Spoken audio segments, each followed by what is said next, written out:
어릴 때는 그런 경험들이 굉장히 지금도 기억에 남을 정도로 날 하루하루가 길기도 했었는데, 어른이 돼서는 왜 이렇게 시간이 빨리 가죠? 와, 아니 월요일인가 싶었는데 어느새 금요일이고, 이번 연도가 시작됐나 싶었는데 어느새 6월 7월 막 이렇게 돼 있고요. 와, 나이 들수록 시간이 빨리 가. 이게 진짜로 그런 걸까요? 아니면 우리만, 사람은 원래 그렇게 느끼는 걸까요? 자, 몇 가지 이유들이 있습니다. 실제 이유들이 있는데, 첫 번째는요, 새로운 경험 때문에 그렇다라는 거죠. 이거는 연구 자료가 있거든요. 18세부터 88세, 그러니까 웬만한 나이대를 다 했죠. 보니까 나이가 들수록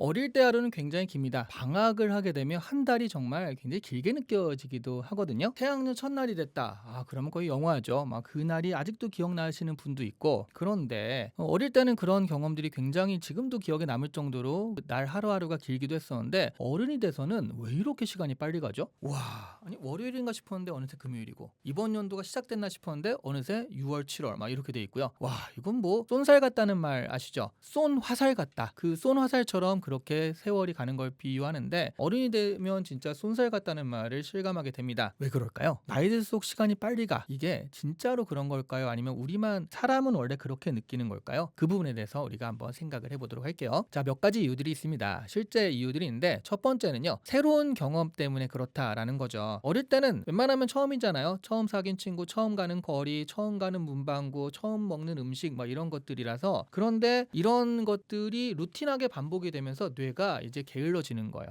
이거 아는 거야. 이거는, 그러니까 새로운 기억은 이 뇌가 야 이거 다 받아들여야 돼라고 해서 막 이렇게 받아들이는데, 이게 비슷한 그 출근길이 반복되고 비슷한 업무가 반복되고 하니까 아는 거잖아요. 그러니까 뇌가 효율적으로 저장을 하기 시작을 합니다. 이 뇌를 다 안 쓰려고요. 그래서 게을러서라기보다는 효율적이다. 뇌는 한정이 있으니까. 그래서 매번 같은 길이나 매번 같은 음식 이런 거는 기억에 잘 남지가 않아요. 그러다 보니까 그 시간이 비어 있겠죠. 그래서 그 시간을 비고 생각하니까 시간이 빨리 가는 거예요. 여러분, 어떤 길 처음 찾아갈 때 한번 생각해 보세요. 가는 길은 굉장히 좀 길거든요. 그렇죠? 처음 찾아갈 때는. 그런데 내비를 켜고 찾아가는데 굉장히 길단 말이죠. 언제나 이러면서 돌아올 때는 좀 빨리 돌아오죠. 그게 이제 그런 거예요. 처음 가는 길이니까 여기는 처음 가는 길이니까 내가 확실히 기억해야 돼. 근데 다시 돌아올 때는 이미 익숙해진 거예요. 그러다 보니까 시간의 어떤 느낌이 확 달라졌다라는 겁니다. 이것을 심리학에서는 회상적 시간 판단이라고 하는데, 말하자면 지나간 시간을 나중에 돌아볼 때 그 시간 안에 얼마나 많은 변화와 사건이 있었는지가 중요하다는 거죠. 변화와 사건이 있어야지 내가 그것을 오래 기억한다, 기억하고 길게 느껴진다라는 거고요. 변화와 사건이 별로 없다라고 하면 짧게 느껴지는, 그것 때문에 일단 첫 번째 이유가 됩니다. 두 번째는요, 경력직 뇌의 어떤 촘촘함, 노련함 이런 것들 때문인데, 뇌가 사건을 덜 촘촘하게 기억하는 거예요. 이거는 연구 자료가 있거든요. 18세부터 88세, 그러니까 웬만한 나이대를 다 했죠. 이렇게 577명의 IMRI 자료를 가지고 한 건데, 영화를 볼 때 일어나는 뇌의 변화를 기록한 겁니다. 보니까 나이가 들수록 영화를 보는 동안 뇌의 상태 변화가 더 적고 길게 나타났다라는 거예요. 쉽게 말하면 젊은 뇌는 장면을 더 짧게 저장을 하고, 약간 나이 든 뇌는 더 길게 저장을 합니다. 그러니까 이게 무슨 얘기냐면, 아이는요 어떤 장면을 기억할 때 사진을 찍어서 찰칵 해서 기억을 하는데, 어른이 되면 그냥 요약 한 줄 이렇게 기억을 한다라는 거죠. 그러다 보니까 아이는 하루가 길 수밖에 없죠. 이미 기록이 많으니까. 근데 어른은 한 단어잖아요. 한 문장이니까 하루가 짧을 수밖에 없다. 이런 얘기가 있습니다. 자, 세 번째는요, 바쁠수록 시간은 더 빨리 도망가는 거죠. 그러니까 너무나 바쁘면 이거